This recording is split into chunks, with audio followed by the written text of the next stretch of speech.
Pagkagising namin kahapon mga mare, eto nga ang pagluluto mga mare ang unang inatupag ni Daddy Jess. Medyo tinanghali na nga rin pala kami ng gising kaya pang almusal at pananghalian na nga rin namin ito. Matik at tuwing Sabado talaga mga mare ay talagang nagsasangag kami lagi ng kanin. At matik nga yan mga mare, tuwing Biyernes ay talagang dinadamihan din namin ang pagsasaing. At para kinabukasan ay meron kaming masarap na sinangag na makakain mga mare. Pagkalagay nga ng asin mga mare, ayan hahalu-haluin nga lang ni Daddy Jess hanggang sa maging crispy itong sinangag namin. Once a week nga lang pala kami nakakapagluto ng ganito mga mare, kaya tuwing Sabado talagang laging nakaschedule ito. Abay syempre kapag may sinangag mga mare, hindi pwedeng mawala itong itlog. This time nga ay sunny side up ang ginawa namin dito. Tapos ayan, lagay lang tayo ng konting asin. Nag-iisang piraso nga lang pala kami mga mare, kaya 3 piraso lang din ang niluto ni Daddy Jess. Abay syempre hindi naman pwedeng itlog lang mga mare, dapat may kapartner yan. Then nag-crave nga pala kami sa tocino, ito na nga lang pala ang ipapares namin dito. Bitan nga rin pala namin itong fantastic tocino ng CDO, kaya ito na lang yung kadalasan din namin binibili. Malalapat nga rin pala yung size ito, kaya ginunting na nga lang din namin at hindi ko na nga lang din na ipakita dito sa video.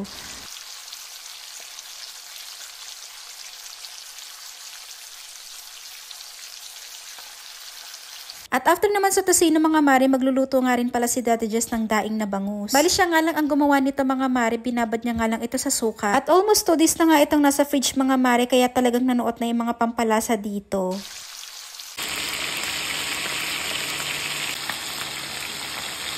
At nung makaluto na nga kami mga mare ay syempre kumain na rin agad kami. Hanggang ngayong araw ng Lunes nga mga mare ay tandang-tanda ko pa rin talaga yung lasa at talagang napakasarap. At syempre after kumain naghugas na rin ako ng aming mga pinagkainan.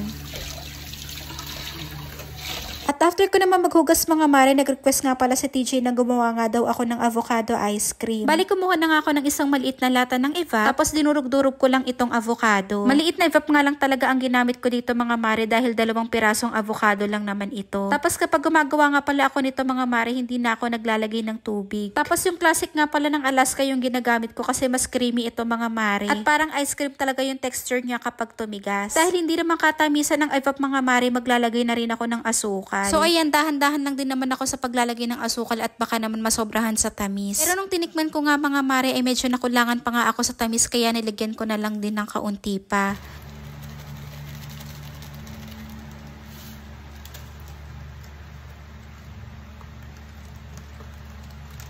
At nang makuha ko na nga rin yung tamang tamis mga mare ay goods na nga rin ito at ilalagay ko na rin sa fridge. At mamayang gabi pa nga ito makakain ni TJ. Naalala ko nga pala meron pa nga pala kaming ice cream sa ref, kaya pinakain ko na nga rin ito kay TJ. At eto lang naman ang aming ilan sa mga pagkain ng nakaraang Sabado mga mare. Isasama ko na rin dito sa video yung crispy pata at baka kasi hindi nyo napanood. At nung Sabado nga rin namin niluto iyon.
Sarap.